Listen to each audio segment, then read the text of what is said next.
ఓం శ్రీ గురుభ్యో నమః. హరి ఓం. 8 వేదభావనాత్ సోహమిత్యసౌ భావనాభిధా పావనీమథ.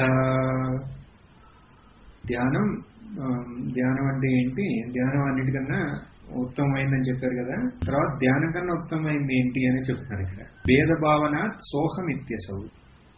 సోహమిత్యసౌ భేదభావన అంటే ఇప్పుడు మనం చేసే ఆ ధ్యానం భేదభావంతోనే కూడుకున్నది కదా. అంటే నేను ధ్యానించేవాడిని, ధ్యాన విషయమైన నా ఇష్టదేవత ఉంది, మళ్ళీ ధ్యానం అనేది ఇది ద్వైతంతో కూడుకున్న ధ్యానం. అది దానికన్నా ద్వైతం లేని స్థితి ఉత్తమమైంది అంటున్నారు. ఇప్పుడు ద్వైతం లేని ధ్యానం అనలేం మళ్ళీ అక్కడ. అందుకని ద్వైతం లేని ఆ స్థితి అంటే ఆ జ్ఞానమే అక్కడ. ఆ స్థితి అంటే ఏంటంటే అజ్ఞానం, అది ఉత్తమమైంది. ఈ భేదభావన కన్నా సోహం ఇత్యసౌ అంటే ఇది సోహం అంటే అది నేను అనే ధ్యానం అంటున్నారు ఇక్కడ. కానీ ఆ ధ్యానం కాదు, అది నేనే అనే జ్ఞానం. ఇక్కడ ఆ ధ్యానం కన్నా సుపీరియర్ ఏంటి అంటే జ్ఞానం అని. ఏం జ్ఞానం? స్వరూప జ్ఞానం. ఎవరి స్వరూప జ్ఞానం? నా స్వరూప జ్ఞానం. మరి సోహం అని ఎందుకంటున్నాం? సోహం అంటే నేను అదే. ఏంటి ఇప్పటివరకు మనం దండం పెట్టుకున్నా, మనం చేసిన పూజలు ప్రార్థనలు ధ్యానం వరకు వెళ్ళాం. మనం ఆ ధ్యాన మూర్తిగా మనం పెట్టుకున్న వాటి స్వరూపం నా స్వరూపంకి తేడా ఏమీ లేదు అంటున్నాం. ఆ జ్ఞానమే అన్నిటికన్నా ఉత్తమమని. భావన విధ. ఇక్కడ చూడండి, ఇక్కడ భావన, ఈ అభేదమైన భావన అంటున్నాం. ఇక్కడ భావన అంటే ఇక్కడ మామూలుగా అలా భావన అని కాదు, ధ్యానం లాగా భావన చేయటం కాదు. ఇక్కడ జ్ఞానమే ఇది.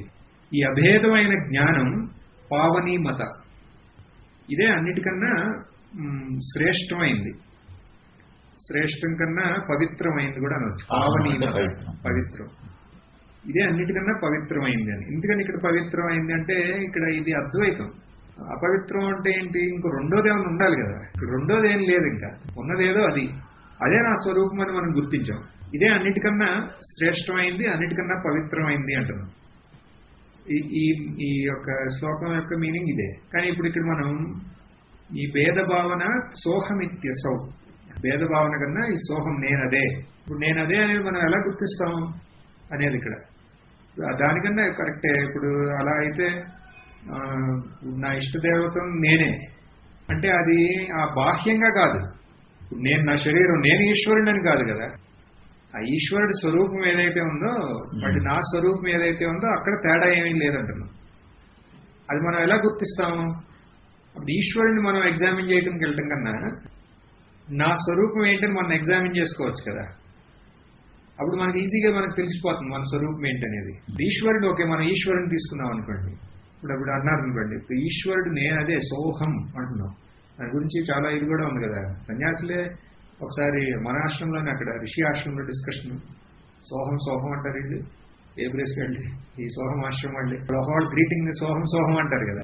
అది ఎంత ధైర్యం ఇది మీకు చెప్పాను. అది ఒక రోజు వాడిని పట్టుకుని మన ఆశ్రమంలో ఒక స్వామీజీ, ఈ సోహం అంటే ఏంటి, నువ్వు శివోహం అంటున్నావు కదా, ఇంకో గ్రాండ్ శివోహం అంటారు కదా.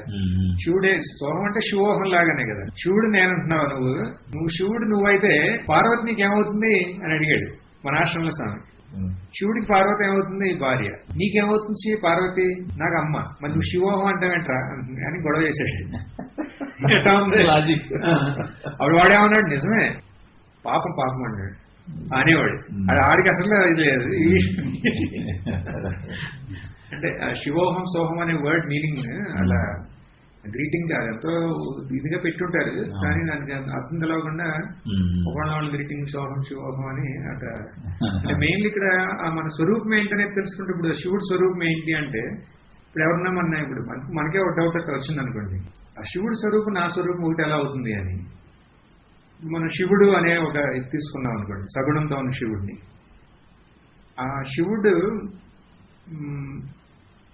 మనకి ఇప్పుడు శివుడు మూర్తి పెట్టాం అక్కడ. శివలింగం లేకపోతే శివుడు మూర్తి పెట్టాం, లేకపోతే ఎవరైనా ఇప్పుడు అమ్మ మూర్తి పెట్టాం, అమ్మే ఇక్కడ ఉందనుకోండి, మనకి ఇప్పుడు మనం చూస్తున్నాం, మనకి అమ్మ గురించి గ్యారంటీ వితౌట్ ఫెయిల్ మనకి అమ్మ గురించి ఏం తెలుసు? ఇప్పుడు చెప్తారు అమ్మ నాన్నగారు ఇట, ఇది ఆయన సూర్యనారాయణన్ గారు, దమయంతి అమ్మ, ఇలా అన్ని చెప్తారు. అమ్మ పెద్ద ఆర్గనైజేషన్ హెడ్, ఇవన్నీ అవన్నీ ఓకే. మన ముందు అమ్మ ఉంది. నేను మిమ్మల్ని అడుగుతున్నాను, మీ అనుభవంతో, మీ అనుభవం, సొంత అనుభవంతో మీకు ఈవిడ గురించి మీకు ఏం తెలుసని మనం అడిగామనుకోండి, మనం ఏం చెప్పగలం? అంటే మామూలుగా ఇప్పుడు అమ్మ గురించి మనం ఏం మన అనుభవం నుంచి ఈ అమ్మ గురించి మనం కామెంట్ చేయమన్నాం అనుకోండి, మనకు రెండు చెప్పగలం. అది మీ భావన, మీ నమ్మకం, విశ్వాసం. ఏ మనిషి ఆన్సర్ చాలా సింపుల్. ఏ మనిషి గురించి చెప్పాలంటే ఏ మనిషి అయినా అంటే మనం ఏం చెప్పగలం చెప్పండి? రెండు గ్యారంటీగా చెప్పగలం. నామరూప సచ్చిత్ అస్తివాది. ఫస్ట్ నామరూప కరెక్ట్ కాదు, మీరు టచ్ చేసే పాయింట్. సత్ ప్రజెన్స్ ఉన్నది, ఎగ్జిస్టెన్స్. ఇంకోటి దాన్ని గుర్తించిన చైతన్యం, అంతే. ఆ రెండే మనం చెప్పగలం. అస్థిపాతి ప్రియ సింధుమే నామరూప జంజాలే అస్థిపాతి. మన గ్యారంటీ మనం చెప్పగలిగింది అమ్మ ఉందని చెప్పగలం, లేదని అనలేం కదండి. ముందున్నది అమ్మ ఉంది అనలేదు, అమ్మ ఉందని నాకు తెలుస్తానని అన్నారు. ఈ రెండు ఫర్ షూర్ మనం చెప్పగలం అమ్మ గురించి. అమ్మ ఉందే నాకు తెలుస్తుంది, శివుడు ఉన్నాడు నాకు తెలుసు, గంగాజీ ఉందే నాకు తెలుస్తుంది. ఈ రెండింటి ఇవన్నీ భావన కాదు, మన సొంత మన అనుభవం. అది ఇదంతా మన అనుభవం కోసమే కదా. ఇది చూడండి, మన అనుభవంలో ఉన్నది అది. సరే అక్కడ పెట్టేద్దాం. నా గురించి ఫర్ షూర్ నాకేం తెలుసు అంటే నేనున్నానని నాకు తెలుసు, అయిపోయింది. ఆ రెండే ఫర్ షూర్ మనకు తెలిసింది, మన అనుభవంలో ఉన్నదే, మన గురించి ఇదే. మరి ఆ దృష్టి నుంచి రెండింటికి అంత తేడా ఉందండి. నెక్స్ట్ మనం వేరే ఆబ్జెక్ట్స్ చూస్తున్నాం. వేరే ఇప్పుడు కుర్చీ గురించి మీకు ఏం తెలుసు అంటే ఉందే తెలవబడతాను, గొడుగు ఉందే తెలవబడతాను. అప్పుడు ఈ నామ రూపాలు మారుతున్నాయి, కానీ ఇది కంటిన్యూస్ గా ఉందే తెలియబడుతుంది. అంటే ఇప్పుడు మామూలుగా ఇప్పుడు నేనున్నాను కొంచెం అండి, ఇక్కడ ఒక ఇంపార్టెంట్ పాయింట్. ఇది ఇప్పుడు మీరు అడిగారేమన్నా, మీరు ఒక ఆశ్రమం నుంచి వచ్చిన తర్వాత మీరు ఇన్నేళ్ళు సెపరేట్గా ఉన్నారు కదా, మరి మీ అబ్జర్వేషన్ లో కొన్ని పాయింట్స్ ఉంటాయి కదా, అవి షేర్ చేయండి అన్నారే. అదొకటి నేను ఇప్పుడు చెప్తాను ఈ కాంటెక్స్ట్ లో. ఇది నాకు ఎప్పుడు అనిపిస్తుంది అక్కడ కూర్చున్నప్పుడు ఇవన్నీ. ఇక్కడ ఏంటంటే ఇప్పుడు నాకు తెలుస్తానని అంటున్నాం కదండి, మనం ఏం అనుకుంటున్నామంటే మామూలుగా నేను ఈ శరీరాన్ని, నేను నా మనసులో తెలుసుకుంటానని అని అనుకుంటున్నాం మనం. కాదు, అది మన అనుభవం నుంచి మనం చూస్తే, నా శరీరం ఉందే, శరీరం తెలవబడుతుంది. నా మనసు ఉందే అస్థి, ఆ మనసు తెలవబడుతుంది. అమ్మ ఉందే తెలవబడుతుంది. ఇప్పుడు నేను తెలుసుకుంటున్నాను అనేది అసలు అది ఇల్యూషన్. అది అసలు అసలు ఎప్పుడు అవ్వట్లేదు. అది నేను మీ గురించి తెలుసుకుంటున్నాను అనుకోండి, అది అసలు ఛాన్స్ అసలు అది లేదు, అసలు అట్లాంటిది ఛాన్సే లేదు అసలు అటు అవటానికి. ఎందుకంటే ఇప్పుడు ఎన్ని వస్తువులు ఇప్పుడు అక్కడ కూర్చున్నాం అనుకోండి, అడవిలో ఇప్పుడు చెట్లు అన్ని, అది ఉందే అది తెలవబడుతున్నాయి. ఈ రాళ్ళు ఉన్నాయి తెలవబడుతున్నాయి, ఈ కొండలు ఉన్నాయి తెలవబడుతుంది, ఈ మంచు ఉందే తెలవబడుతుంది.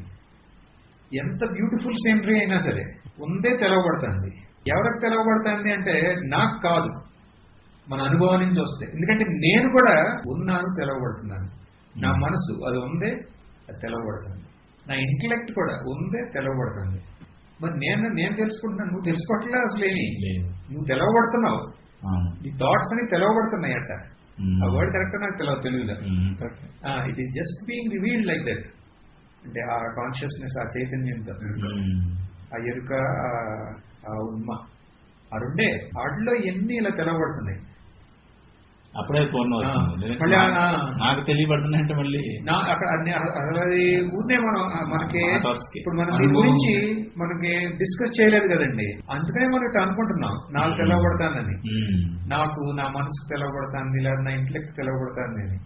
నేను మన వెళ్ళి అక్కడ రాళ్ళ మీద కూర్చున్నప్పుడు నేను ఇట్లా రాయి ఉంది తెలవబడుతుంది, నేను కూర్చున్నాను తెలవబడుతున్నాను ఇట్లా కూర్చున్నట్టు నా మనసులో ఒక థాట్ వచ్చింది, అదే ఆ ఫారెస్ట్ లో ఫైర్ ఉందని. ఆ థాట్ అట్లా ఉందే తెలవబడుతుంది, అది ఉందే తెలవబడుతుంది ఆ థాట్ అని. మనం దాన్ని ఒక సీక్వెన్స్ పెట్టుకున్నాం, అది అది నా శరీరం తెలుసుకుంది, నా శరీరం అది జస్ట్ మనం ఇట్లా ఎగ్జామిన్ చేయకపోవడం వల్ల మనకు వచ్చిన ఒక టైప్ ఆఫ్ అజంప్షన్ ఏమంటాం, ఒక నమ్మకం, అది నాకు నేను గుర్తించాను అని. నేను కాదు అక్కడ గుర్తించేది, ఇప్పుడు మెయిన్ పాయింట్ అంటే నేను కాదు ఇక్కడ గుర్తించేది ఏదైతే అది. అప్పుడు ఇంకోటి ఏంటంటే ఇప్పుడు మనం ఎక్కడి నుంచి వచ్చాము, సోహం అనే దానికి ఎలా మనం గుర్తిస్తాం అనే దానికి ఇప్పుడు శివుడు ఉన్నాడు లేదా అమ్మ ఉన్నారు, ఇప్పుడు అమ్మలో మనకు గ్యారంటీకి తెలిసిన అమ్మ ఉందని, మళ్ళీ అమ్మ అనేది మనకు తెలవబడతానని, నేనున్నాను నేను తెలవబడుతున్నానని, ఈ రెండే. ఇప్పుడు ఈ రెండు ఉన్నాను తెలవబడుతున్నాను అనేది అది ప్రతి ఒక్క ఆబ్జెక్ట్ కి ఉంది, ప్రతి ఒక్క విషయానికి అనుస్యూతంగా ఉంది. అది ఉందే తెలవబడుతుంది, ఉందే తెలవబడుతుంది అనేది అస్థిబాతి అనేది. ఇప్పుడు ఇంత అనుస్యూతంగా ఉంది అంటే అది ఇప్పుడు మీరున్నారు తెలవబడుతున్నారు, బట్ నేనున్నాను తెలవబడుతున్నాను అనేది ఆ రెండు వేరే కాదు, అది అనుస్యూతంగా ఒకటే, అది దాంట్లో తెలవబడుతున్నాయి. దాంట్లో మనం క్లెయిమ్ చేసుకుంటున్నాం. అదే ఇక్కడ నేను ఒక దృష్టాంతం చెప్తాను, జస్ట్ టు సీ దట్ మనం ఒకే దీంట్లో వెళ్తున్నామని. అందుకే దృష్టాంతం, అందుకనే ఎక్కువ కాదు. దృష్టాంతం ఏంటంటే స్క్రీన్ ఉందనుకోండి, మనంతా మర్చిపోదాం, జస్ట్ స్క్రీన్ ఉంది, ఆ స్క్రీన్ లో అమ్మ ఉంది, ఆ స్క్రీన్ లో మనం ఉన్నాం. అమ్మ అంటే మనం ఇప్పుడు నేను ఈశ్వరుడు అనే ఎగ్జాంపుల్ గా నేను అమ్మను పెడుతున్నాను అక్కడ. మనందరం అమ్మతోనే కనెక్టెడ్ కాబట్టి నేను శివుడు కృష్ణుడు అట్లా ఏం చెప్పకుండా ఇప్పుడు ఈశ్వరుడు అంటే మనం అమ్మ అనే స్క్రీన్ లో అమ్మ ఉందంటే మనం ఈశ్వరుడికి ఒక ఇదిగా పెడుతున్నాం అక్కడ. తర్వాత మనం ఉన్నాం, మనం అంటే జీవులు, మనం అందరం ఉన్నాం. ఎక్కడున్నాము, మనందరం గంగోత్రిలో ఉన్నాం అనుకోండి. తర్వాత ఎక్కడ ఏమున్నాయి, పక్కన గంగాజీ ఉంది, మంచు కొండలు ఉన్నాయి, అడవులు ఉన్నాయి, అన్నీ ఉన్నాయి, అదంతా ప్రపంచం అనుకోండి. జీవ జగత్ ఈశ్వర. జగత్ అనేది ఈ గంగోత్రి సేంద్రియ అంటే జగత్, జీవులు మనమే, ఈశ్వర అంటే అమ్మ. ఇవన్నీ ఇప్పుడు అమ్మ ఇక్కడ గంగోత్రిలో అదే ఆ కొండరాయి మీద అక్కడ కూర్చున్నారు గంగాజీ పక్కన, మనం ఇక్కడ ఉన్నాం. ఇటు చూస్తే ఇటు పతంగన కొండలో, ఇటు చూస్తే భగీరథి మంచు కొండలు అన్ని కనపడుతుంది జగత్. మళ్ళీ అక్కడ 100 మంది ఆ మూల స్నానాలు చేస్తున్నారు, జగత్ అనుకోండి. ఇది మన స్క్రీన్ లో చూసే సేంద్రియ ఉంటుంది. ఇప్పుడు ఇది మొత్తం ఇట్లా ఉంటే ఈ అన్నిటిలో మనకి గ్యారంటీ ఏంటి అంటే అవి ఉన్నాయి, అది తెలవబడుతుంది అంటున్నాం. అంటే అది ఉన్నాయి అనేది ఏంటి, ఆ స్క్రీన్ అనేది అన్నిటికీ అస్తిత్వం ఇస్తుంది. స్క్రీన్ లో లైట్ ఉన్నాయి కదా, ఆ లైట్ వల్ల ఇవన్నీ తెలవబడుతుంది అంతే. ఇప్పుడు ఆ స్క్రీన్ లో నేనున్నాను, అమ్మ ఉంది, నేను అమ్మని గురించి నేను తెలుసుకుంటున్నాను అంటే అది మీ నమ్మకం, అది అంతే, మీ అజంప్షన్, మీ ఊహ. అది కరెక్ట్ వర్డ్, ఊహ. మన ఊహ, అది సత్యం కాదు. అది నువ్వు కూడా స్క్రీన్ లో జస్ట్ ఒక చిత్రం, నువ్వు అంతే కదండి. మనందరం ఒక చిత్రం, దాంట్లో నేను అనేది అక్కడ ఆ స్క్రీన్ లో ఉన్న ఆ అస్తిత్వం, స్క్రీన్ లో ఉన్న అదే ఆ లైట్ అనేది ఆ చైతన్యం. దానివల్ల ఆ స్క్రీన్ లో ఉన్నాయన్నీ, అంటే నాలో లేని చైతన్యం అమ్మలో ఉందని కూడా కాదు, ఇక్కడ ఉన్నది ఒకే ఒక్క స్క్రీన్. ఆ స్క్రీన్ మీద అన్ని ఉన్నాయి, అమ్మ ఉంది, మీరు ఉన్నారు, జగత్ మొత్తం అంతా ఉన్నాం. ఇప్పుడు ఎవరు తెలుసుకుంటున్నారు ఇవన్నీ అంటే నేను కాదు తెలుసుకునేది, స్క్రీనే తెలుసుకుంటాను, తెలియబడుతుంది. అది కరెక్ట్ వర్డ్. స్క్రీన్ లో తెలియబడుతున్నాయి ఇవన్నీ, ఉన్నట్టు తెలియబడుతున్నాయి ఇవన్నీ. అప్పుడు నేను అనేది అసలు ఒక ఎక్కడా లేదు, ఇండివిజువాలిటీ అనేది ఒక జోక్. అది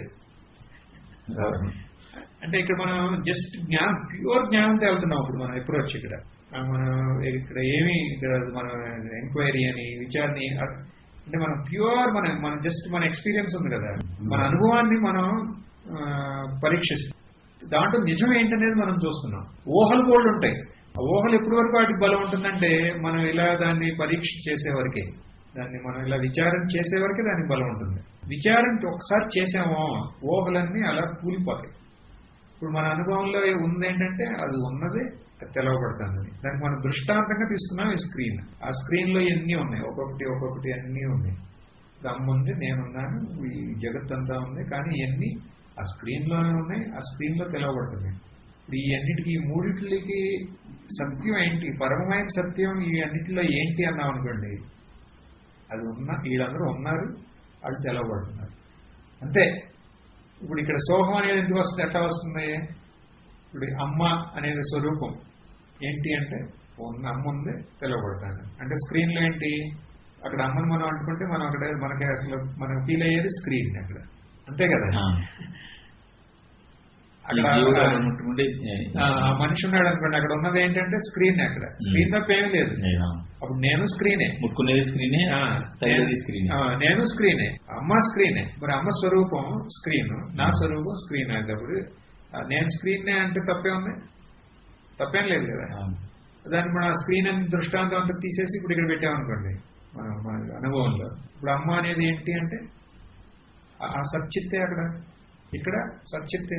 సచ్చిత్ రెండు కాదు, ఒకే స్క్రీన్ ఒకటే కదా. ఇప్పుడు ఆ స్క్రీన్ లో నేనున్నాను, నాకు ఒక్క స్క్రీన్, అమ్మకు ఒక్క స్క్రీన్, ఈ జగత్కి అందరికి వేరే స్క్రీన్ అలా కాదు కదా. ఒకే స్క్రీన్ లో జస్ట్ అలా ఎప్పారు, అలా ఈ కనపడుతున్నాయి అంతే. కనపడి మళ్ళీ కిందకి వెళ్ళిపోతాను. నామరూపం అనేది అది కనపడుతుంది, కిందకి వెళ్ళిపోతాను, కనపడతాను, వెళ్ళిపోతాను అంతే. కానీ ఉన్నది అక్కడ స్క్రీనే. ఇక్కడ నా అనుభవంలో ఉన్నది ఏంటంటే ఆ అస్థి బాతియే, అదే ఆ సచ్చిత్తే. సచ్చిత్ కన్నా ఏమీ లేదు. అది మనం కొంచెం విచారం చేస్తే మన అనుభవంలోకి వచ్చే విషయమే ఇదండి, అసోహం అనేది. ఇప్పుడు అమ్మ స్వరూపం ఇన్నర్ మదర్ అంటున్నాను మనం నిన్న మాట్లాడుతుంది. ఇన్నర్ మదర్ అమ్మ యొక్క సత్యమైన అమ్మ ఎవరో అమ్మలో ఉన్నదే అంటే ఇదే, ఈ అస్థి బాతియే ఇదే. అప్పుడు నాలో కూడా అదే. అప్పుడు నేనెవరు, నేనదే. అప్పుడు ఇది అన్నిటికన్నా ఉత్తమమైంది. మనం ధ్యానం కూడా అనలేము ఇక్కడ. ధ్యానం కన్నా ఉత్తమమైంది ఈ జ్ఞానం. ఈ జ్ఞానం వల్లే మనకి మన స్వరూపం ఏంటనేది మనకు తెలిసింది. ఆ స్వరూపం కూడా ఇప్పుడు అమ్మ స్వరూపం. ఇక్కడ మన సోహం అంటే ఆ ఈశ్వరుడి యొక్క స్వరూపం, నా స్వరూపం ఒకటే అంటున్నాం. కానీ తర్వాత ఇంకో మిగిలింది ఏంటంటే జగత్ స్వరూపం అదే. అవి జీవ జగత్ ఈశ్వర అనే భేదం, ఇక్కడ భేదం యొక్క నిత్యత్వం ఇక్కడ నిరూపణ అయింది మన అనుభవంతో. శాస్త్రంలో కాదు, ఎవరో అనుభవంలో కాదు, మన అనుభవంలో నిరూపణ అయింది. జీవ జగత్తీశ్వరుడు అనే భేదం లేదు కదా స్వరూప దృష్టి నుంచి చూస్తే. ఇదే అన్నిటికన్నా ఉత్తమమైంది అని, పవిత్రమైంది, శ్రేష్టమైంది. ఎన్ని చెప్పినా ఇదే. మనం చేసే ముందు సర్కస్లన్నీ ఇక్కడ ఇది మనం తెలుసుకుంటానికే. ఇది తెలుసుకుంటే ఇంకా పరమైన సుఖం, శాంతి అంటారే అవన్నీ ఇదే. ఇక్కడ ఒక పాయింట్ నేను అవుట్ ఆఫ్ అంటే కొంచెం చెప్పింది ఇక్కడ శ్లోకంలో ఏం చెప్పింది ఏంటంటే అది నేను కాదు ఇక్కడ తెలుసుకునేదని, ఎప్పుడు నేను కాదని. ఆ నేను అనేది జస్ట్ ఇప్పుడు ఇక్కడ ఈ మొబైల్, ఈ దిండు, లేకపోతే ఇక్కడ ఈ కట్టెని అన్నీ ఉన్నాయే, అదే స్టాండ్ దీని ముందే, అంతకన్నా ఎక్కువ ఏమీ లేదు. ఇది అంటే ఫైనలీ ఈ స్పిరిచువాలిటీ అంటే ఏంటంటే ఆ నేను అనే మిథ్యాత్వాన్ని మనం గుర్తించడమే కదా. అంటే ఆ స్క్రీన్ లో నేను అనేది జస్ట్ ఒక అపియరెన్స్. అది ఇప్పుడు ఇక్కడ ఈ అడవిలో చెట్లు అన్నీ ఎలా ఉన్నాయో అలాగే ఇది కూడా ఉందంతే. మనం ఆ విచారం చేయకపోవడం వల్ల ఆ నేను అనేది ప్రత్యేకంగా ఒక అస్తిత్వం ఉన్నట్టు, అదే తెలుసుకుంటున్నట్టు ఎన్నిటికీ అక్కడితో మొదలైంది. అంతా అజ్ఞానం అనేది కూరుకుపోవటం అనేది. అది అజ్ఞానం అంటే దేని అజ్ఞానం మామూలుగా అంటాం కదా, ఈ సంసారానికి కారణం అజ్ఞానం. ఏది అజ్ఞానం అంటే ఆత్మస్వరూప అజ్ఞానం అంతే. అజ్ఞానం అంటే అజ్ఞానం, జ్ఞానం లేకపోవడం అంతే. అదే దాన్ని తెలియకపోవడం. అప్పుడు జ్ఞానం అంటే ఇది అజ్ఞానం యొక్క మిథ్యాత్వమే జ్ఞానం. అజ్ఞానం అనేది అసలు ఎప్పుడూ లేదు అని తెలుసుకుంటమే జ్ఞానం. అప్పుడు నేను అనేది తెలుసుకోవటం లేదు అసలు. ఎప్పుడు నేను అనేదే ఒక తెలవబడతాను దాంట్లో నుంచి.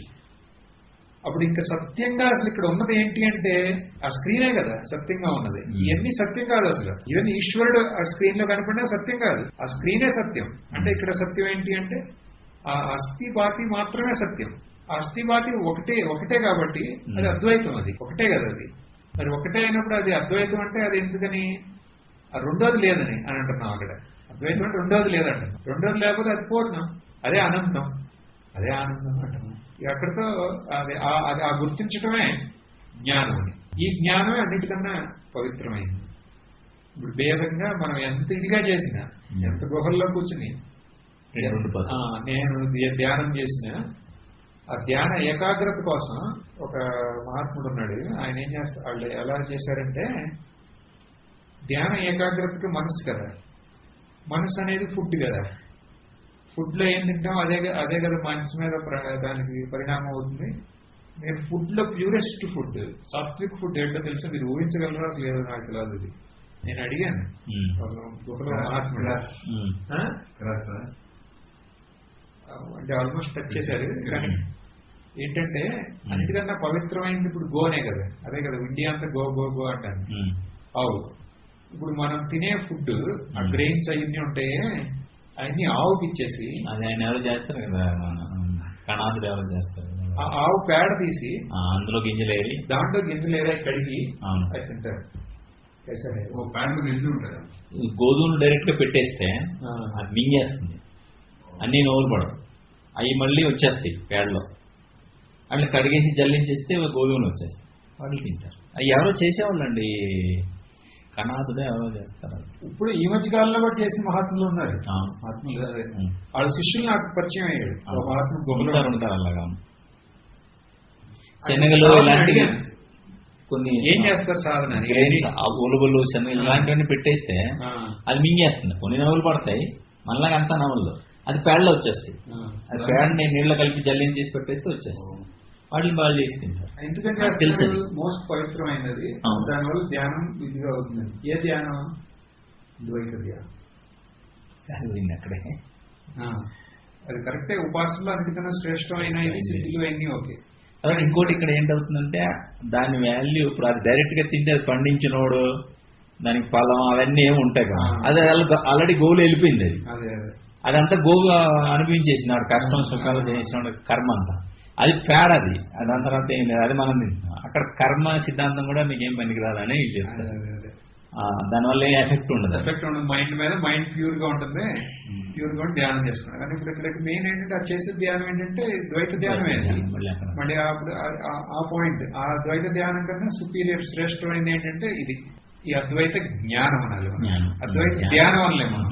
అద్వైత ధ్యానం అన్నాం అనుకోండి, అది ద్వైతమే, అది ఉండే పేరు అంతే. అంతేగాంటారు చాలా పెద్ద పెద్ద ఆశ్రమాలు ఆర్గనైజేషన్లు అద్వైత ఆశ్రమాలు అని అంటారు, అద్వైత ఆచార్యులు అంటారు. వాళ్ళు చేసేది ఏంటంటే ఉండే పేరు ద్వైత ధ్యానమే, కానీ ఇది అద్వైతం అనే పేరు. అక్కడ ఇప్పుడు ద్వైతానికి అద్వైతానికి తేడా ఏంటంటే ఇక్కడ నేను అనే ఒక మిథ్యాత్వం నిరూపించామో అప్పుడు అద్వైతం అనేది స్టార్ట్.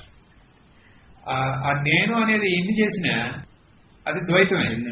ఇప్పుడు మనం చూసిన ప్రక్రియ ప్రకారం మనం చూడండి, మనం ఏమీ చేయలేదు, ఒకే ఒక పాయింట్. మీరు ఆ పాయింట్ గుర్తించారా? ఒకే ఒక పాయింట్ ఏంటంటే నేను ఎప్పుడు తెలుసుకోవటం లేదంటే మనం ఇంకే వేరే ఏమొద్దు. నేను అనేవాడు అసలు ఎప్పుడు తెలుసుకోవటం లేదంటే దాని ఇంప్లికేషన్ ఏంటో తెలుసా? అది ఎంత షేమ్ఫుల్ అది ఆ నేను అనేవాడికి. నువ్వు అసలు ఎప్పుడు ఏమీ నువ్వు తెలుసుకోవటం లేదంటే దాని అర్థం ఏంటంటే అసలు నువ్వు అనేవాడివి అసలు ఎప్పుడు లేవని, అంతే కదండి. నువ్వు ఇప్పుడు మూలంగా ఎత్తేసారు అంటే అది చాలా సింపుల్ అనిపించింది నాకు. అది ఒకసారి ఇదే నేను అసలు ఎప్పుడు ఎన్ని మనకు తెలవబడతాను, అది ఉందే తెలవబడతాను. ఓకే, అదంతా కరెక్టే. సరే ఇప్పుడు నాలో రండి, నా శరీరం అది ఉంది, అది తెలవబడతాను. నాలో అక్కడ వరకు వచ్చిన తర్వాత ఇంకా నెక్స్ట్ ఇంకా మనసులోకి వెళ్ళడానికి ఏముంది? మనసులో ఒక థాట్ వచ్చింది, అది ఉంది, అది తెలవబడతాను. ఇది ఇంటలెక్ట్ ఉన్న బుద్ధి, అది ఉంది, అది తెలవబడతాను. అతనికి నేనెవరు?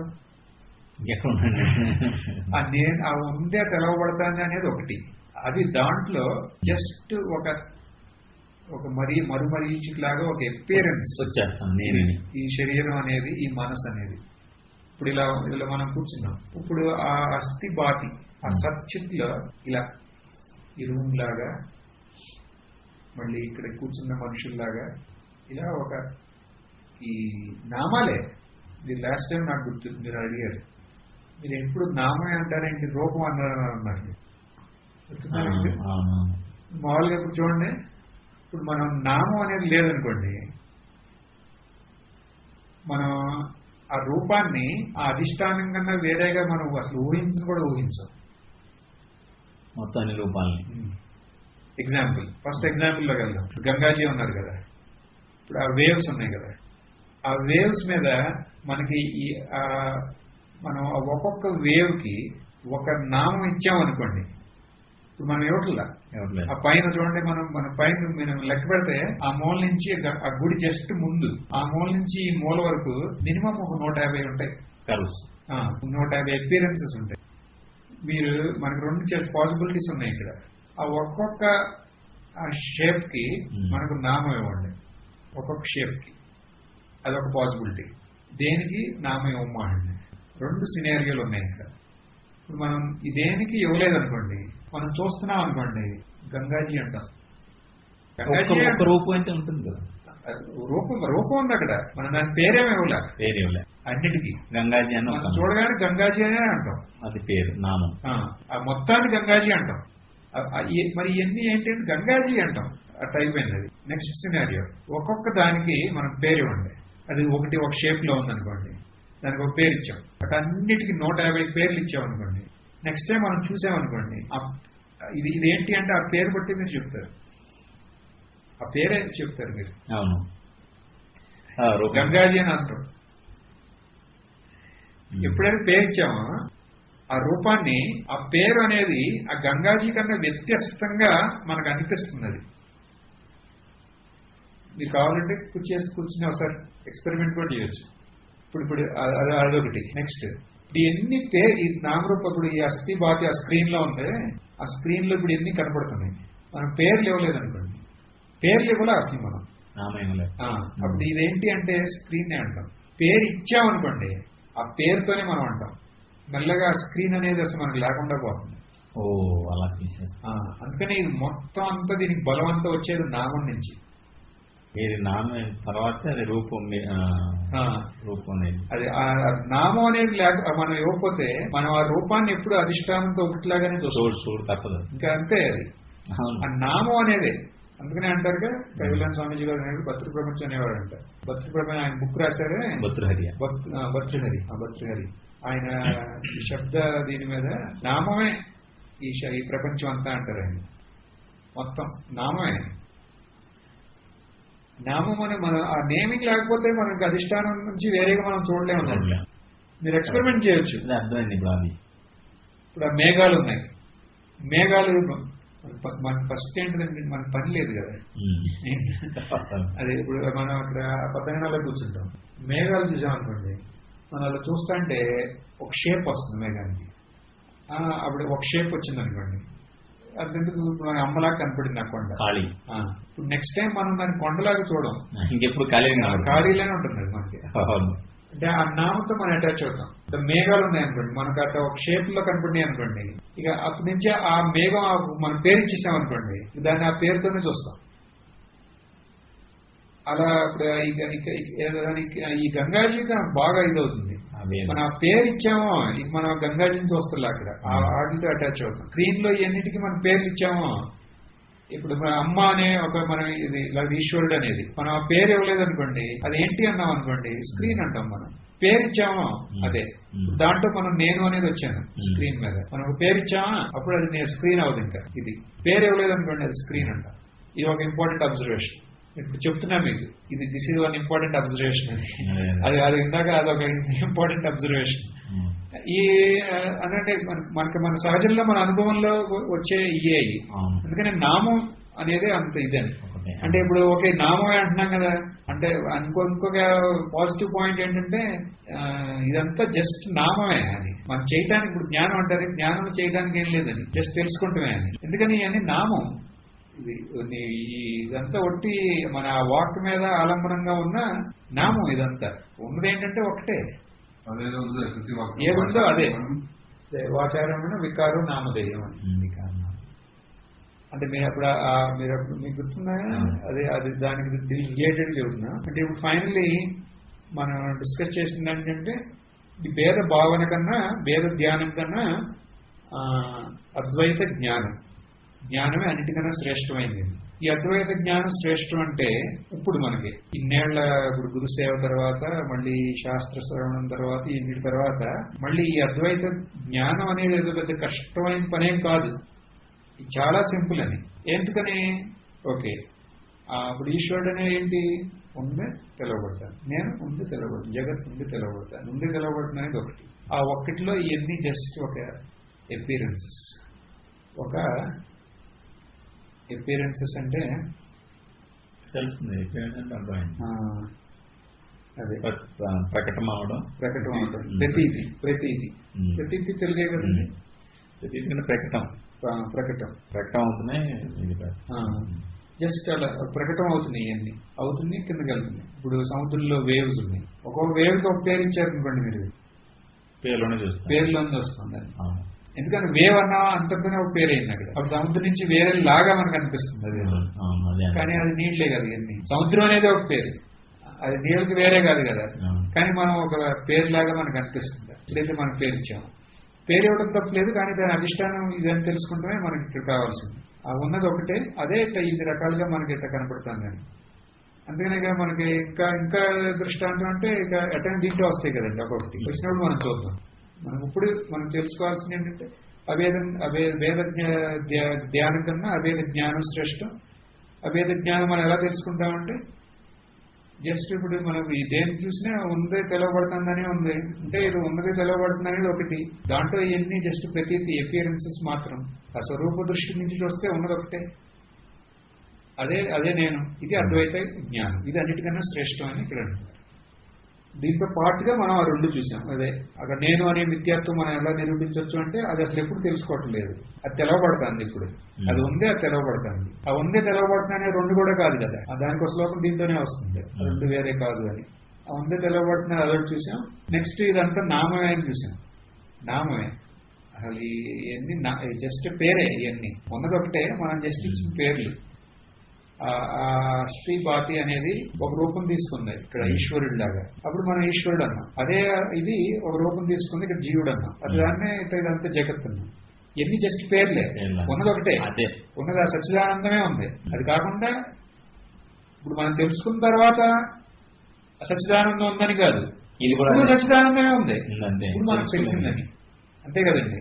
ఇప్పుడు మనం తెలుసుకున్న తర్వాత సచ్చిదానందం ఉందే, తెలుసుకొని ముందు ఇదంతా సత్యంగా ఉందని కాదు కదా, ఎప్పుడు సచ్చిదానందమే ఉంది, ఎప్పుడు అదే ఉంది.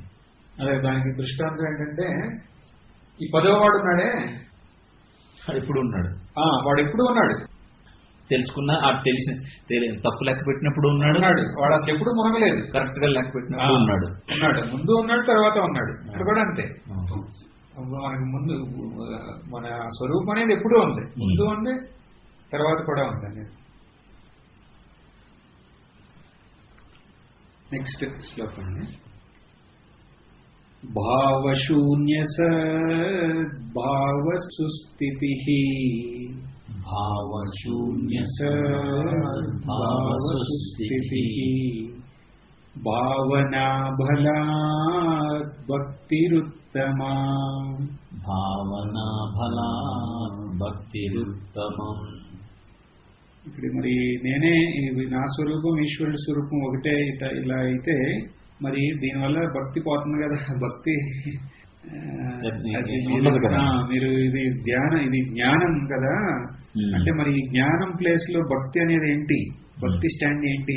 What is the stand of భక్తి అంటే మామూలుగా మహాత్ములందరూ భక్తితోనే ముక్తి అలా కూడా అంటున్నారు కదా. జ్ఞానం ముక్తి అన్నాక చాలా మంది భక్తి ద్వారా ముక్తి వస్తుంది కలియుగంలో అని ఇట్లాంటి కొన్ని స్టేట్మెంట్లు ఉన్నాయి కదా. మరి మీరేమో చెప్పేది మా స్వరూపం ఈశ్వరుడి స్వరూపం ఒకటే, అదే అన్నిటికన్నా ఉత్తమమైన జ్ఞానం అంటున్నారు.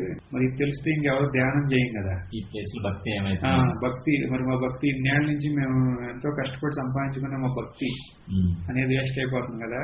ఇలాంటి ఒక చింత థాట్స్ సమస్య వచ్చినప్పుడు దానికి ఆన్సర్ ఏంటి అంటే దానికి ఈ శ్లోకం, ఇది ఉత్తమమైన భక్తి ఇదే బాబు అని చెప్తున్నారు ఇక్కడ.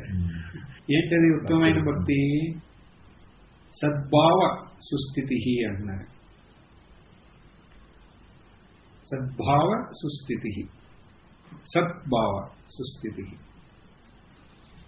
ఇందాక మనం ఉన్నామే అది ఉందే, అది తెలవబడుతుంది అని. ఆ ఉన్నదే అనేది సత్ కదా, తెలవబడుతుందని చిత్ అంటున్నాం. ఎందుకని ఆ సత్ అనేది మనకు తెలుస్తాను కాబట్టి అది చిత్ అయింది. ఉన్నది ఒకటే, ఇవన్నీ ఉన్నాయి అంటున్నాం కదా. మనకు మామూలుగా ఇంకా మనకి మీకు ఏం తెలిసింది అంటే ఇవన్నీ ఉన్నాయి అంటున్నాం. అదే సత్ అనేది. ఆ సత్, ఆ ఉన్న అనంతమైన ఆ సత్తులో తప్ప ఇంకా వేరేది ఏమీ లేదు అని తెలుసుకుంటమే ఇక్కడ ఉత్తమమైన భక్తి అని. ఆ ఉన్నది ఆ సత్ మాత్రమే. సద్భావ సుస్థితి, ఆ భావలో అదే ఆ సత్ మాత్రమే ఉందే అని తెలుసుకుంటామే ఇక్కడ. అది ఎలా తెలుసుకుంటాం? భావన బలాత్ అంటున్నారు. ఈ అభేదమైన భావన ద్వారా అంటున్నాం. అంటే ఇక్కడ మనం దీన్ని ఎలా అర్థం చేసుకోవాలంటే అభేద జ్ఞానం ద్వారా అని అర్థం చేసుకోవాలి. ఇక్కడ మళ్ళీ ఇప్పుడు భావన భావన అంటే ఇప్పుడు భావన చేసేవాడు చేసే వస్తువు ఉంటుంది. ఇక్కడ ఉన్నది ఒకే ఒక సత్ వస్తువు, సత్. దాంట్లో సత్ కాకుండా ఇంకేమీ లేదు. సుస్థితి అంటే ఆ సత్తులో ప్రతిష్ట అవడం. మరి ప్రతిష్ట అవడం అంటే అదేదో ఇప్పుడు సిమెంట్ లో దాన్ని ప్రతిష్ట చేయటం కాదు. అంటే సంశయం లేని జ్ఞానమే ఇక్కడ ప్రతిష్ట అంటే. ఇక్కడ సంశయం లేని జ్ఞానం. దేని మీద సంశయం లేదు? నా స్వరూపం మీద నాకు సంశయం లేదు. సంశయం లేకుండా నా స్వరూప జ్ఞానం నాకు ఉంటే అదే సద్భావ సుస్థితి, అదే ఈ భావన బలాత్. మరి దీనికి ఎలా అంటున్నారు ఇక్కడ? భావశూన్యం, భావశూన్యమైన అంటే ఏంటి? వేరే చింతనలు ఏమీ లేవు అనేది మళ్ళీ అట్లా యోగా అటు వెళ్ళకూడదు. ఏంటి? థాట్స్ అన్ని తీసేయటం అన్నట్టు. ఇక్కడ భావశూన్య అంటే ఆ ఉన్న ఆ సచ్చిదానందం కాకుండా ఇంకా వేరే సత్యత్వం దేనికి లేదు అని. అదే భావశూన్యం అనేది. అంటే ఈ సత్యత్వం, అన్నిటికీ సత్యత్వం వేరే వేరేగా ఎన్ని సత్యం అనే ఒక భావన ఉంటుందే అది శూన్యం. అది లేకుండా ఉంటాం. భావశూన్యం అంటే థాట్ లేకుండా, అసలు థాట్ అనేది లేకుండా ఒక రాయిలాగా ఉంటామని కాదు. అలా అదే ఉత్తమమైన స్టేట్ అయితే మరి ఈ జ్ఞానం గురించి చెప్పడానికి ఒక్క గురువు కూడా మనకు ఉండేవాడు కాదు. అంతే కదండి. ఇప్పుడు గురువు మనకు శిష్యుడికి చెప్తున్నాడు అంటే ఆయనకి భావన, అదే ఆయన మనసు అనేది ఉంది కదా. అక్కడ మనసు లేకుండా ఉంటాం కాదు ఇక్కడ అనేది.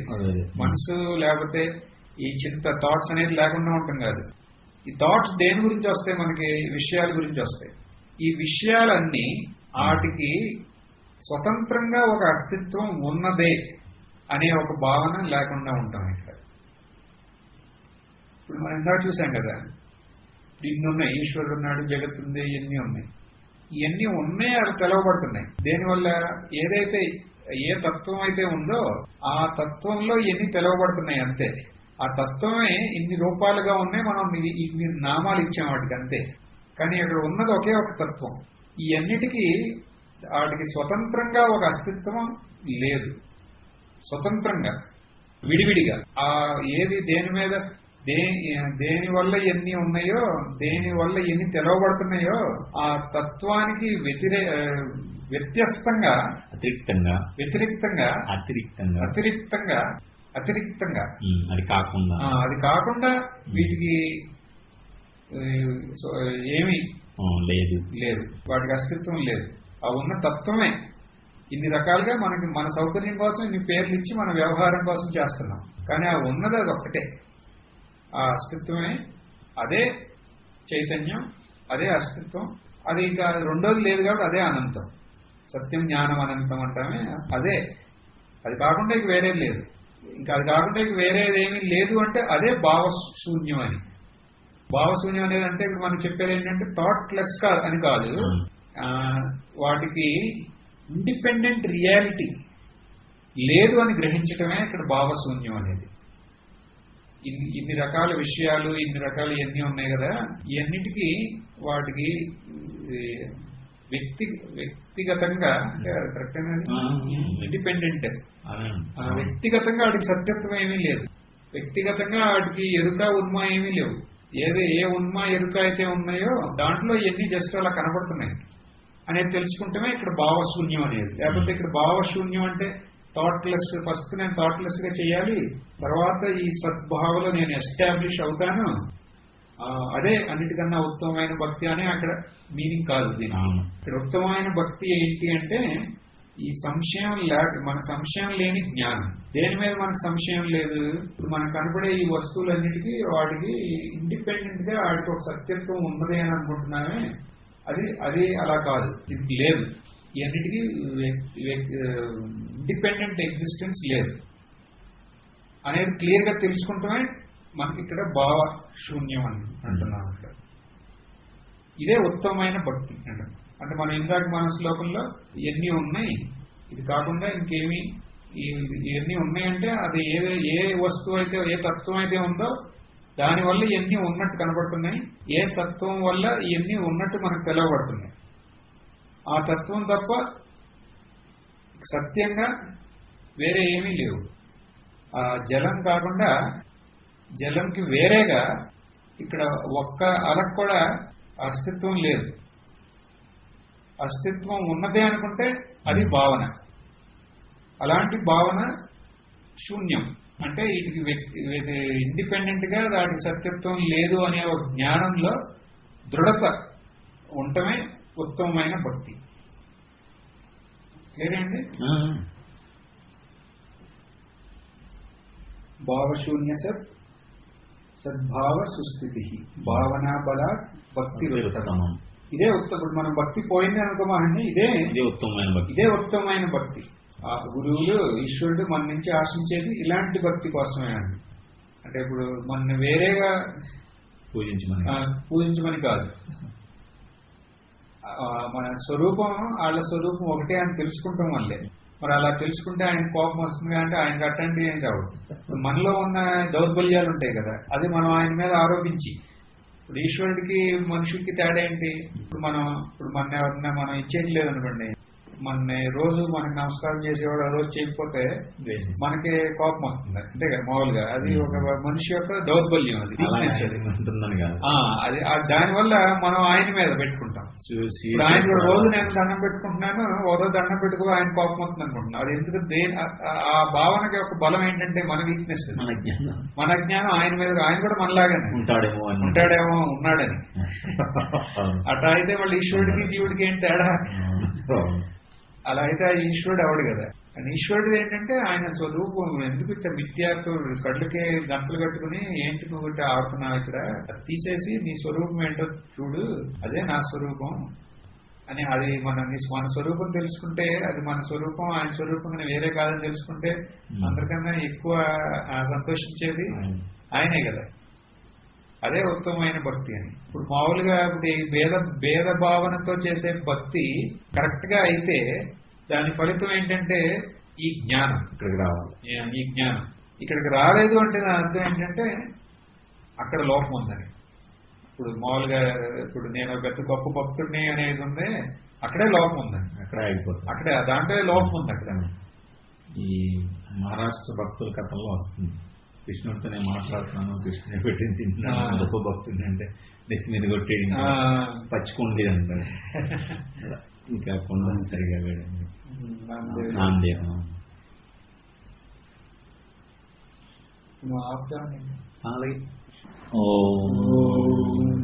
పూర్ణమదః పూర్ణమిదం పూర్ణాత్ పూర్ణముదచ్యతే పూర్ణస్య పూర్ణమాదాయ పూర్ణమేవావశిష్యతే.